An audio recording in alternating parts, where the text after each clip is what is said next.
Hi everyone, this is Scott Elser again. I'm an EOS implementer at the Traction Hub, and I wanted to share with you some thoughts I had around where the market's going to be going from my history as a marketing strategist, which is what I've been most of my career. So I spent some time, I lived through 9/11, I lived through Sandy, I lived through the Great Recession, and went back to both my own personal experiences as well as a number of the different studies that have been done about consumer behavior and trends following those events, and came up with a series of things that I think are going to be key drivers as we look forward. And I'm going to share with you those in the form of the pest analysis. And the pest analysis, it's kind of like a SWOT analysis, but it's looking at four key factors: political, economic, social, and technological, and what's happening in those arenas so that you can think through how can your business best capitalize as those trends emerge. So let me start with political. One of the things that has happened over the last 15, 20, 25 years has been this tremendous tribalism that we live in now in the political world. What I think you're going to see shift is a shift to competence, and a return to competence as a major factor in how people vote and what people are looking for. Right now, with this kind of a upheaval, we're looking for political leaders that can actually really get things done and can be much more pragmatic rather than idealistic. So I think you're going to see this tremendous shift back toward competence.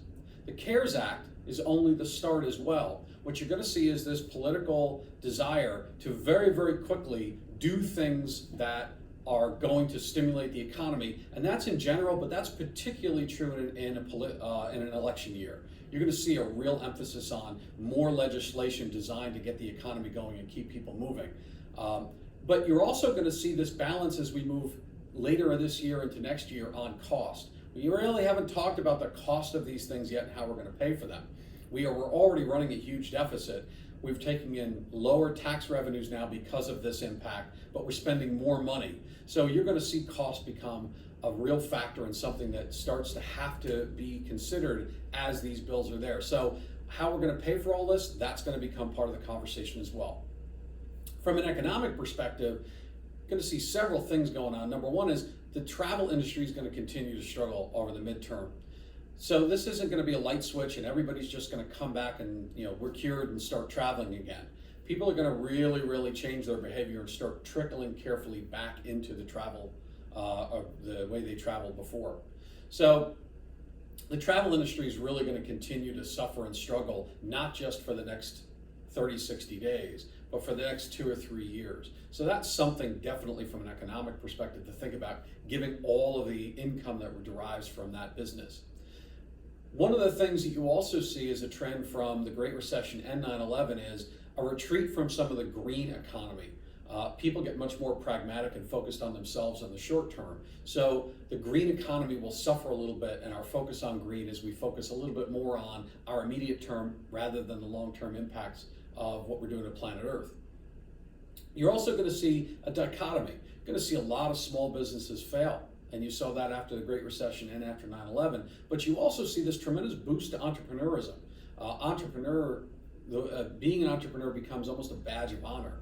So it's one of those things that you're going to see businesses fail, but new businesses start, probably both in record numbers. What I also think you're going to see, based on challenges with the supply chain, the desire for us to be more compartmentalized based on all of this, is a little bit of a return to Made in America. And I think it is going to help our economy move forward. We're going to bring some manufacturing, bring things back in-house, because we don't want to deal with the complexities of supply chain. And frankly, because I think there's going to be a tremendous desire on the part of consumers to buy American, not from a patriotic perspective, but from a safety perspective. From a social change perspective, there's going to be a ton of social changes that come out of this. Number one, and you saw this definitely after 9/11 and the Great Recession, is that home is where the heart is. We're spending all this time in our house. We want to be careful. What we're realizing is we truly enjoy being there. But you're going to see the home is where the heart is, and it's where the wallet is. So people are, instead of buying that next big house or going on elaborate trips or doing things like that, they're going to spend more money to make the house the place they want it to be. They may be investing in pools, building additions, investing in decorations, whatever the case might be. home is definitely where the heart and the wallet's going to be for a while. People are going to be cooking more and making more meals in. That's going to be a trend that continues for a while, I believe. You're going to see a tremendous desire for risk avoidance. I mentioned before, not going to be some light switch. People are going to start dipping their toes. While everybody wants to get out and wants to start doing things, they're going to be very, very careful when they do it, because coronavirus isn't going to be here and gone. It's going to be around for a while, and people are going to be thinking about it, and it's going to be part of the consciousness. What you saw in those last events, and you also are going to see now, is this trend toward budget brands.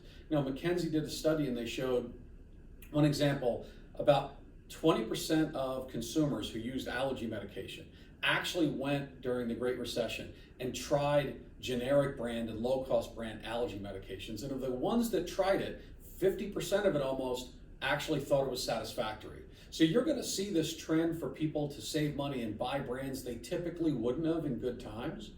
And you're going to see a lot of consumers stick with that. So budget brands, the dollar stores, Walmart, Target, those brands are going to do very, very well, because people are going to find that for a lot of what they need to do, those brands that they might not have gone to before are actually really, really positive. And you saw that in a big way during the Great Recession. You're going to see it again. Travel trends. Here you're going to see a tremendous shift from consumers looking for trips that require confinement, like cruises, like all-inclusive resorts, things where you kind of don't have control, to environments where they can control. They can get out. If they see things they don't want, they have the freedom and flexibility to be able to leave. I think you're going to see a lot more people doing trips that are more close to home, either drives, short flights, places that they can easily get out of should they choose to, maybe more camping, more RVs, things that they can really control for the foreseeable future. The cruise industry, I hate to say it, is pretty much dead in the water for a while. So I think you're going to see that kind of a thing, and there might be opportunities for you to capitalize on as a business there. And we are a very badge brand society, but what you also saw after the Great Recession was a decline for a while in badging, in badge brands. And you're going to see that as well. Badge brands are going to be far less important to people as they get much more pragmatic in what they spend their money on as well. So in reality, it will become a badge of honor to actually have saved money rather than to have some of those luxury brands. So that trend's going to take place as well. From a technological perspective, we're going to see some changes there too. So you've already probably noticed virtual is the mainstream. That's not going to go away. Not that we're going to stay as virtual as we are, but for many businesses, they've learned that they can actually be as or more efficient in a virtual environment.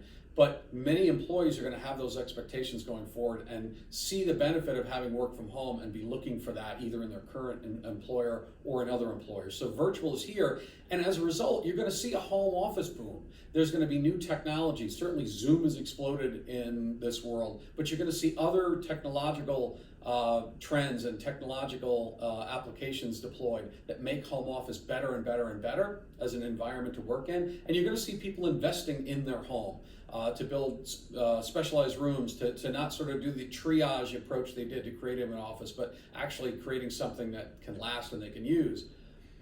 You're also going to see, I believe, testing and corona testing going mainstream as well. And what I mean by that is, as testing becomes something that can be done quickly, can be done in some ways in instantaneously or very quickly, you're going to see things like you've seen at ballparks with terrorism, where people now have to undergo wands, or they have to be screened when they go into places. And part of that is to keep out risk, but part of that is to make people safe that they can come. That's going to be one of the real risks when you talk about any kind of gathering is, can I really do that? Should I really do that? So in order to get that stuff, concerts and things like that up and running, you're going to see testing become mainstream in much the way that security has in those events, so that people know that they can go and be safe there. And so anybody who can solve that has tremendous opportunity in front of them. And finally, unfortunately, you're going to see a lot of weaning of tech companies. We've been in a tech boom. People, investors and private equity have been throwing money at technology companies. You're going to start to see those things and those dollars becoming much, much more careful. You're going to see consumers being much more careful about what they try. So you're going to see this weaning out of tech companies like we did after the Great Recession, after the dot-com bust, all of those things, where the tech companies that really are prepared, that really have great applications and can add benefits to consumer lives, are going to be the winners, and the ones that don't really have that clear focus are not going to survive. So think about that from the perspective of if you're in the tech space, how can you make sure you're laser focused on what you do best and how that makes a consumer's life better? So those are the political, economic, social, and technological trends that I believe you're going to see coming out of this. There's plenty more. What I encourage you to do is think about using the pest analysis in the way that you would use the SWOT analysis to be able to identify those for your own business, the things that are really going to provide opportunities and threats for you.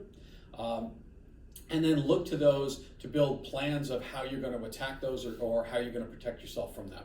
So again, Scott Elser, professional EOS implementer. I'd love to chat with you about this more. If you'd like to send me an email, it's scott@thetractionhub.com. And I look forward to hearing you soon, and I'll be back with more videos coming up. Thank you very much.